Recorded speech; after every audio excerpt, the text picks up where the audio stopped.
नमस्कार, सौरभ द्विवेदी नाम है हमारा और आप देखना शुरू कर चुके हैं लल्लन टॉप शो। चेहरे पर अतिरिक्त मुस्कान है, काहे से कल सुबह हम जा रहे हैं अपने घर। आप वहीं रहेंगे, 4-5 दिन त्यौहार मनाएंगे।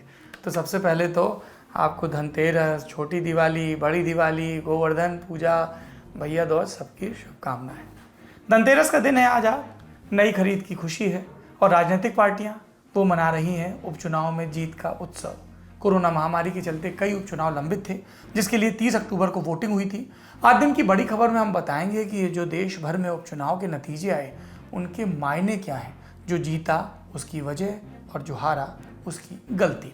लेकिन सबसे पहले शो में सुर्खियां। पहली सुर्खी पंजाब से। पूर्व मुख्यमंत्री कैप्टन अमरिंदर सिंह ने आज औपचारिक रूप से कांग्रेस से इस्तीफा दे दिया। उन्होंने कांग्रेस की कार्यकारी अध्यक्ष सोनिया गांधी को 7 पन्नों का इस्तीफा भेजा। लेटर को ट्विटर पर भी सार्वजनिक किया। इसमें अमरिंदर ने वही बातें लिखी जो पहले वो मीडिया के कैमरे पर या ट्विटर पर लिखते रहे हैं।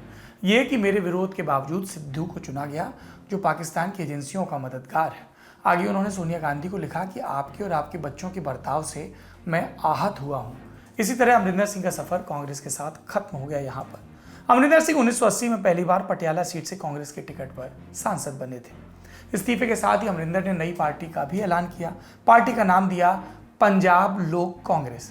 अमरिंदर ने बताया कि इसका रजिस्ट्रेशन अभी चुनाव आयोग के पास पेंडिंग है। तो ये खबरें पहले ही पब्लिक डोमेन में थी कि अमरिंदर नई पार्टी बनाएंगे।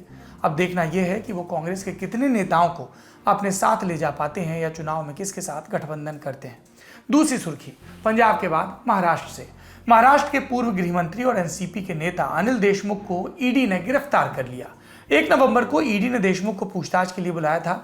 12 घंटे पूछताछ हुई और फिर गिरफ्तारी। वजह बताई गई, सवालों का संतोषजनक जवाब न मिलना। अनिल देशमुख पर वसूली और मनी लॉन्ड्रिंग का केस चल रहा है। ये पूरा मामला शुरू हुआ था फरवरी में मशहूर उद्योगपति मुकेश अंबानी के घर के बाहर, एंटीलिया के बाहर विस्फोटकों से लदी एक कार मिलने से। इसे रखने के आरोप में पुलिस अधिकारी सचिन वाजे की गिरफ्तारी हुई। फिर परमबीर सिंह को मुंबई पुलिस कमिश्नर के पद से हटाया गया।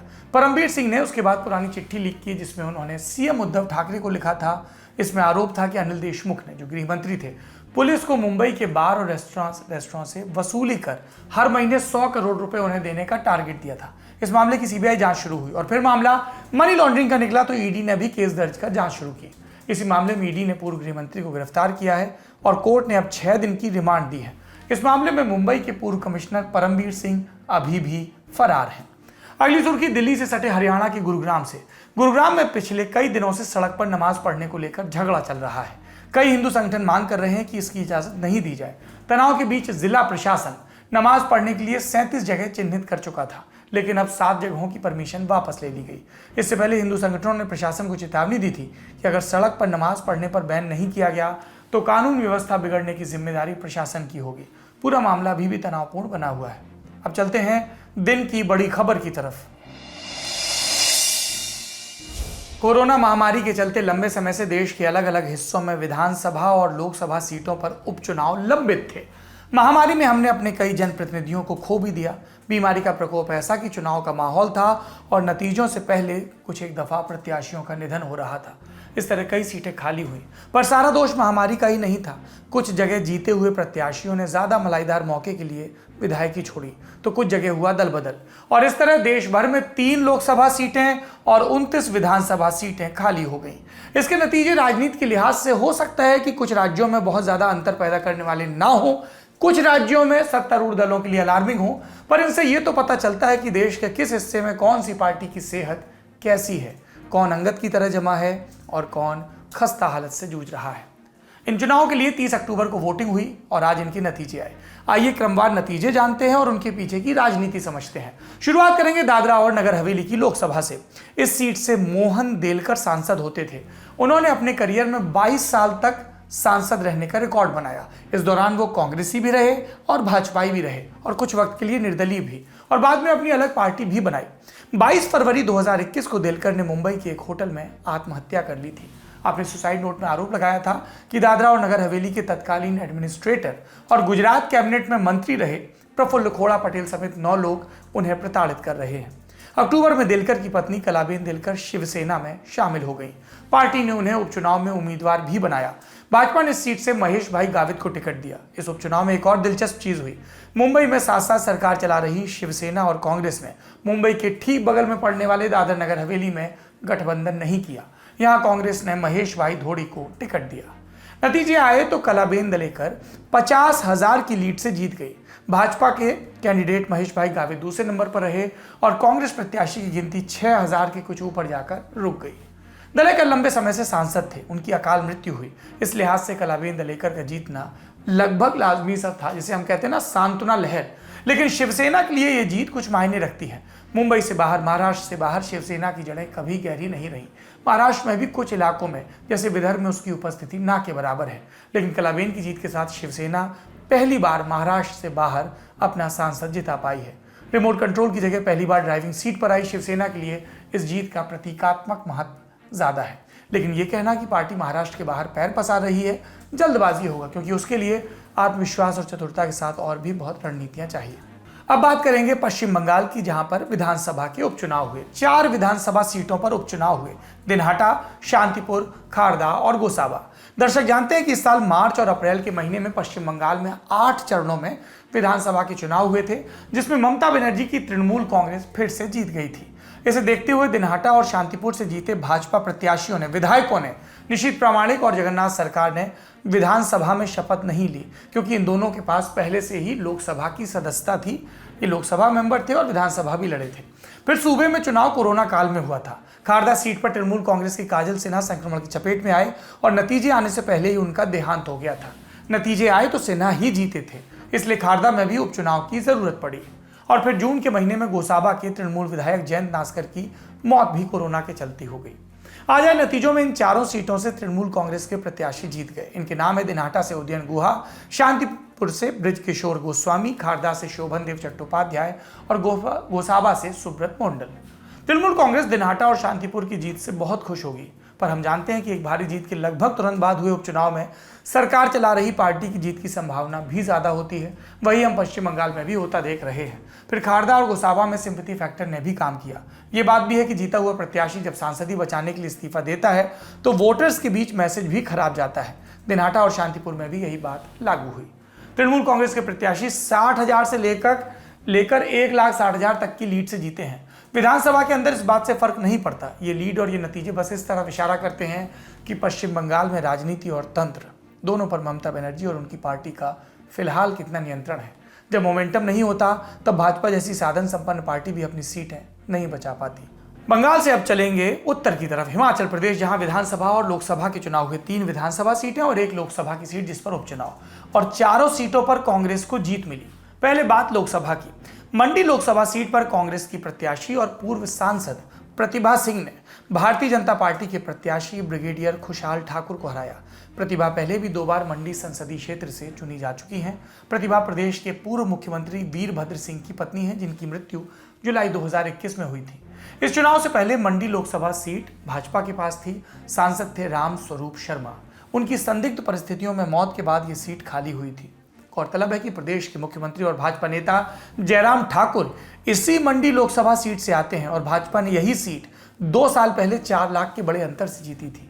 अब विधानसभा चुनाव की बात करते हैं, उपचुनाव की। जिन 3 सीटों पर उपचुनाव हुए उनमें से 2 फतेहपुर और अर्की विधानसभा सीट कांग्रेस के पास थी और एक जुब्बल नावर कोटखाई भाजपा के पास। आज के नतीजों के बाद तीनों सीटें कांग्रेस के खाते में। जुब्बल नावर कोटखाई सीट ऐसी है जहां सबसे ज्यादा सियासी तमाशा हुआ। यह सीट भाजपा विधायक नरेंद्र बरागटा की मौत के बाद खाली हुई। नरेंद्र बरागटा पूर्व मुख्यमंत्री प्रेम कुमार धूमल और उनके बेटे अनुराग ठाकुर के खेमे के माने जाते थे। वरिष्ठ विधायक होने के बावजूद उन्हें मंत्रिमंडल में जगह नहीं मिली थी। बरागटा की मौत के बाद उनके बेटे चेतन बरागटा चुनाव लड़ने के लिए तैयारी कर रहे थे, लेकिन तैयारी करने और सिंबल हासिल करने में फर्क होता है। बीजेपी ने ऐन मौके पर टिकट महिला प्रत्याशी नीलम सराइक को दिया। चेतन ने पैरवी की कोशिश की, पर सीएम जयराम के आगे उनकी नहीं चली। विरोध स्वरूप चेतन ने निर्दलीय चुनाव लड़ा। करीब 15 सालों से पार्टी के लिए काम कर रहे थे। इस चुनाव में उन्हें सस्पेंड भी कर दिया गया। उससे पहले वो प्रदेश भाजपा के सोशल मीडिया और आईटी इंचार्ज भी थे। चेतन का मुकाबला था पूर्व विधायक और कांग्रेस नेता रोहित ठाकुर से, जो पूर्व मुख्यमंत्री ठाकुर रामलाल के पोते हैं। इस चुनाव में रोहित ठाकुर को करीब 53% मत मिले। निर्दलीय उम्मीदवार चेतन बरागटा को करीब 42%। वहीं भाजपा की प्रत्याशी नीलम सराइक अपनी जमानत भी नहीं बचा सकी, उन्हें करीब 5% वोट मिले। इस हार ने मुख्यमंत्री जयराम के फैसलों और नीतियों पर बड़े सवाल खड़े किए हैं। जुब्बल के अलावा अर्की विधानसभा सीट पर भी कांग्रेस की जीत हुई। ये सीट पूर्व मुख्यमंत्री वीरभद्र सिंह की मौत के बाद खाली हुई थी। यहां से कांग्रेस उम्मीदवार संजय अवस्थी विधायक बने हैं। वहीं फतेहपुर सीट पर कांग्रेस के भवानी सिंह पठानिया चुनकर विधानसभा पहुंचे। ये सीट उनके पिता सुजान सिंह पठानिया की मौत के बाद खाली हुई थी। चारों सीटें गंवाने के बाद मीडिया से बात करते हुए मुख्यमंत्री जयराम ठाकुर ने कहा, कांग्रेस ने महंगाई को बड़े हथियार के रूप में इस्तेमाल किया। महंगाई मुद्दा थी और ये मुद्दा इनके हाथ लग गया। और जयराम जो कहें ये किंतु परंतु उन्हें आलोचना से परे नहीं ले जाता। बीते दिनों जब सीएम साहब दिल्ली के चक्कर लगा रहे थे तो कहा जा रहा था भाजपा का शीर्ष नेतृत्व उन्हें बदलने पर विचार कर रहा है, कुछ उत्तराखंड की तर्ज पर। हालांकि तब जयराम ने अपनी कुर्सी बचा ली थी। हिमाचल में एक अनकहा नियम है कि हर 5 साल बाद विपक्षी पार्टी सरकार बनाती है। हिमाचल और गुजरात में नवंबर-दिसंबर 2022 में विधानसभा के चुनाव प्रस्तावित हैं, यानी आखिरी 12 महीने बचे हैं। गुजरात में हम जानते ही हैं प्रधानमंत्री नरेंद्र मोदी और भाजपा ने मुख्यमंत्री समेत पूरी टीम बदल दी। क्या हिमाचल में भी ऐसा कुछ होगा? सियासी जानकार और खुद भाजपाई इस पर कयासबाजी में जुटे हैं। सटीक उत्तर किसी के पास नहीं। कांग्रेस के लिए नतीजे सुखद हैं, पर पार्टी इत्मीनान से नहीं बैठ सकती। जुब्बल नावर कोटखाई में भाजपा की अंदरूनी लड़ाई को छोड़ दें तो 2 विधानसभा सीटें और लोकसभा की सीट पर कांग्रेस की जीत में बड़ा योगदान सिंपैथी वोट का भी रहा।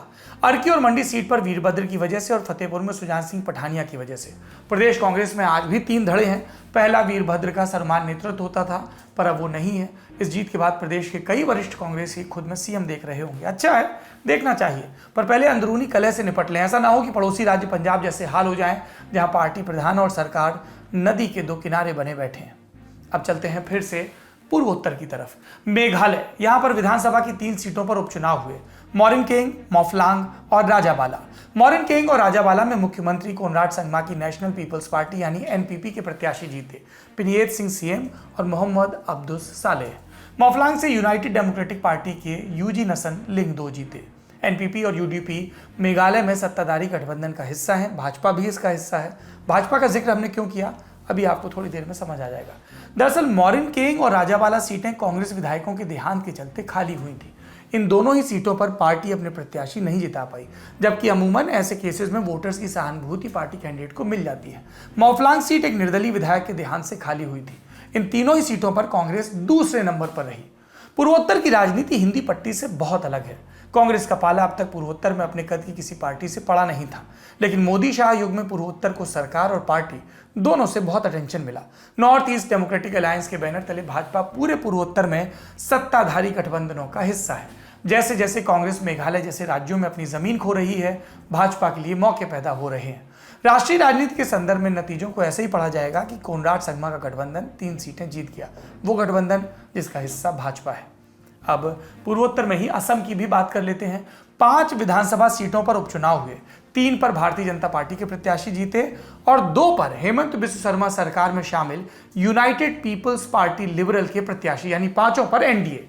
गोसाईगांव और तुमालपुर में कोविड के चलते विधायकों का निधन हुआ था।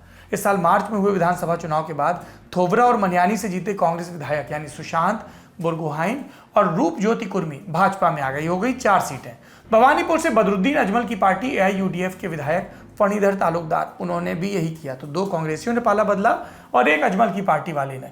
तीनों को भाजपा ने उपचुनाव में टिकट दिया और ये तीनों ही 25,000 से 40,000 के बड़े मार्जिन से जीते। आप पूछेंगे तीनों विधायक भाजपा में क्यों आए, तो उसका एक ही जवाब है, वो चुंबक जिसका नाम हेमंत बिस्व शर्मा है। तुमालपुर और गोसाईगांव बोडो इलाके की सीटें हैं। तुमालपुर सीट पहले भी यूपीपीएल के पास थी। लेराम बोडो जीते थे, पर कोविड के चलते उनका निधन हुआ। इस बार भी सीट यूपीपीएल के जोलेन दाईमारी को ही मिली, लेकिन खेल असली हुआ गोसाईगांव सीट पर। विधानसभा चुनाव जीते थे यहां से बोडोलैंड पीपल्स फ्रंट के मजेंद्र नरजरी। बीपीएफ कांग्रेस गठबंधन का हिस्सा थी और उससे पहले एनडीए का हिस्सा। लेकिन उपचुनाव में कौन जीता? जिरोन बासुमतारी, जो कि सत्ताधारी गठबंधन की हिस्सेदार यूपीपीएल से हैं। यूपीपीएल के बारे में कहा जाता है कि वो भाजपा की छांव में पनपी है ताकि बोडो पीपल्स फ्रंट को किनारे लगाया जा सके। तो उपचुनाव के नतीजे बताते हैं कि हेमंत बिस्व शर्मा और भाजपा दोनों असम में और मजबूत हो रहे हैं। अपने तमाम फैसलों और बयानों के चलते खबरों में, विवादों में और सक्रियता के मामले में भी चर्चा में रहने वाले हेमंत बिस्व शर्मा की छवि एक लोकप्रिय टास्क मास्टर की बनी है और ये नतीजे उसका सबूत दे रहे हैं। अब आते हैं पूर्वोत्तर से मध्य भारत में मध्य प्रदेश, जहां पर विधानसभा और लोकसभा, 1 लोकसभा सीट और 3 विधानसभा सीटों पर उपचुनाव की जरूरत पड़ी जनप्रतिनिधियों के निधन के चलते। खंडवा लोकसभा सीट भाजपा के पास थी। उपचुनाव में भी भाजपा के ज्ञानेश्वर पाटिल जीते। कांग्रेस के राजनारायण सिंह पुरनी दूसरे नंबर पर रहे और दोनों के बीच जीत हार का मार्जिन ज्यादा नहीं रहा, सिर्फ 8,000 वोट का। जोबट और पृथ्वीपुर विधानसभा सीट कांग्रेस के पास थी, लेकिन इस बार दोनों सीटें भाजपा को मिल गई। जोबट से जीती हैं सुलोचना रावत और पृथ्वीपुर से जीते हैं डॉक्टर शिशुपाल यादव। रायगांव सीट पहले भाजपा के पास थी। उपचुनाव में यहां से कांग्रेस की कल्पना वर्मा जीती। जोबट कांग्रेस का गढ़ माना जाता है। यहां 14 में से 11 चुनाव कांग्रेस प्रत्याशियों ने जीते हैं, तो यहां की हार पार्टी को ज्यादा खलेगी। अब मौजूदा स्थिति, क्योंकि यहाँ पे मामला करीबी रहता है बहुमत का, 230 सीटों वाली मध्य प्रदेश विधानसभा में भाजपा के पास पहले से 126 सीटें हैं। ये नतीजे बस ये बताते हैं कि कांग्रेस सूबे में वो जमीन अब फिर खोती जा रही है जो उसने सम वोट 2018 के चुनाव में हासिल की थी। पार्टी संगठन और संसाधन दोनों के लिहाज से कमजोर हो रही है और नैरेटिव उनके हाथ से फिसल रहा है। कमलनाथ और दिग्विजय सिंह जैसे नेता वैसा जोर नहीं लगा पाते। पार्टी की समस्या ये है कि इन नेताओं की जगह लेने कोई दूसरा नेता नहीं आया। दूसरी तरफ भाजपा के पास दिल्ली से लेकर भोपाल तक पार्टी मशीनरी और सत्ता दोनों है। अब उस राज्य का रुख करते हैं जिसे सियासत की पाठशाला कहा जाता है। बिहार में विधानसभा की 2 सीटों पर उपचुनाव हुए, तारापुर और कुशेश्वर स्थान। दोनों पर जनता दल यूनाइटेड के प्रत्याशी जीत गए। दर्शक जानते हैं कि 2020 के बिहार विधानसभा चुनाव में जेडीयू 45 सीटों पर सिमट गई थी। नीतीश का कद पहले से कुछ कम सा हो गया था। इस साल अप्रैल में नीतीश कैबिनेट में शिक्षा मंत्री रहे मेवालाल चौधरी का कोविड से निधन हुआ और जुलाई में जेडीयू विधायक शशि भूषण हजारी का हेपेटाइटिस से देहांत। आज आए नतीजों में तारापुर से जेडीयू के राजीव कुमार सिंह ने आरजेडी के अरुण कुमार को और कुशेश्वर स्थान से जेडीयू के अमन भूषण हजारी ने आरजेडी के गणेश भारती को हराया। कुशेश्वर स्थान की सीट पर 2 बार से जेडीयू प्रत्याशी ही जीत रहे थे और अमन भूषण को अब अपने पिता की विरासत का लाभ भी मिल गया। तारापुर में मामला करीबी रहा। राजद प्रत्याशी अरुण कुमार कुछ वक्त आगे भी चले, लेकिन अंततः 3800 वोट से हार गए। बिहार के नतीजे नीतीश के लिए खुश करने वाले कहे जा सकते हैं, लेकिन उन्हें इस पर काबू भी रखना होगा, क्योंकि ये तथ्य है कि उनके हाथ नया कुछ नहीं लगा और न ही इस बात का जवाब खोजा गया कि नीतीश अपनी विरासत जेडीयू में देंगे किसे। रही बात लालू प्रसाद यादव की, तो वो बिल्कुल अभी सूबे में लौटे हैं। तेजस्वी इन नतीजों से मायूस होंगे, खासकर तारापुर में मिली करीबी हार से। पर उनकी मायूसी की वजह एक और है, उनका अपने भाई से जो विवाद चल रहा है उसको लेकर। तो ये वो चुनाव थे जिनकी लोगों को प्रतीक्षा थी और जिनके सियासी मायने बाकियों के लिए कुछ अलग थे। चलते चलते कुछ और उपचुनाव का भी जिक्र कर देते हैं। सबसे पहले हरियाणा, यहाँ ऐलानाबाद की सीट से लोकदल के अभय सिंह चौटाला ने भाजपा के गोविंद कांडा को हराया। ये गोपाल कांडा के भाई हैं। चौटाला ने इस्तीफा दिया था कृषि कानूनों के विरोध में। उपचुनाव हुआ तो फिर लड़ गए। कर्नाटक, 2 सीटों पर मुकाबला बराबरी का छूटा। भाजपा कांग्रेस एक सीट से जीती। सिंध की सीट से भाजपा की भूषण रमेश पालप्पा और हंगल से श्रीनिवास। महाराष्ट्र की बात करें तो देगलूर सीट से कांग्रेस के जीतेश अंतापुरकर ने भाजपा के सुभाष साबने को हराया। मिजोरम में तुइरल से मिजो नेशनल फ्रंट के लाल दोंगलियाना जीते हैं। हारे जोरम पीपल्स मूवमेंट के लाल टॉन माविया। राजस्थान, 2 सीटों पर उपचुनाव, वल्लभनगर और धारियावाद। दोनों पर कांग्रेस जीती। वल्लभनगर से प्रीति शक्तावत और धारियावाद से नागराज मीणा। वल्लभनगर से पहले भी प्रीति शक्तावत के पति गजेंद्र सिंह शक्तावत जीते थे, तो ये सीट कांग्रेस ने डिफेंड की। भाजपा आहत हुई होगी धारियावाद की हार से। विधानसभा चुनाव में यहां से भाजपा के गौतम लाल मीणा 23,000 मतों से जीते थे, लेकिन इस बार पार्टी तीसरे नंबर पर रही। वजह, पार्टी ने गौतम लाल मीणा के बेटे कन्हैया लाल मीणा को टिकट नहीं दिया। फिर इस सीट पर बीटीपी ने भी अपना कैंडिडेट खड़ा किया, जिसने वोटों का और बंटवारा कर दिया। बीटीपी ने इस इलाके में अपने नेता थावरचंद गहलोत को टिकट नहीं दिया। उन्होंने भी निर्दलीय होकर पर्चा भरा। नतीजे आए तो भाजपा सीट पर तीसरे स्थान पर रही। तेलंगाना की बात करते हैं तो हुजूराबाद से भाजपा के इटाला राजेंद्र ने तेलंगाना राष्ट्र समिति के यानी सत्तारूढ़ पार्टी के गेलू श्रीनिवास यादव को हराया। ये हार टीआरएस को बहुत चुभेगी। दरअसल इटाला राजेंद्र के चंद्रशेखर कैबिनेट में मीट में थे। इस साल जून में उन पर जमीन हथियाने का आरोप लगा तो कैबिनेट से बाहर कर दिए गए। नाराज इटाला राजेंद्र ने इस्तीफा दिया और अब उपचुनाव में टीआरएस को फूटी आग न सुहाने वाली भाजपा से जीत गए। तो ये थी चुनावों की खबर। आज के लल्लन टॉप शो में इतना ही। शुरू में कहा, आखिरी में फिर कह रहा हूं, हम जा रहे हैं घर। तो हमारी तरफ से सबको त्योहारों की खूब बधाई। धनतेरस, छोटी दिवाली, दिवाली, गोवर्धन पूजा और भैया ध्वज की खूब खूब बधाई। आप लोगों तक खबरें देख रहे हैं, उत्साह में आवाज़ नहीं निकल रही है। आप लोगों तक खबरें पहुंचती रहेंगी। एक दिवाली के दिन छुट्टी रहेगी, बाकी दिन हमारे साथी निखिल प्रस्तुत होते रहेंगे, वो भी अपने हिस्से की बधाई देंगे। अब लल्लन टॉप शो यहाँ पर रोकते हैं। आखिरी में वही बात, कू ऐप पर जो हम लोग पोल के जरिए रुझान जुटाते हैं लोगों का। आज का सवाल था कि ज़्यादा प्रदूषण करने वाली गाड़ियों पर क्या सरकार को ग्रीन टैक्स लगाना चाहिए।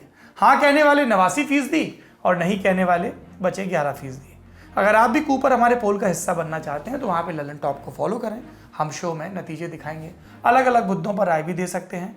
हैशटैग के साथ LT शो ऑन कू उसे भी शो में शामिल करेंगे। अपना ख्याल रखिए। शुभ रात्रि।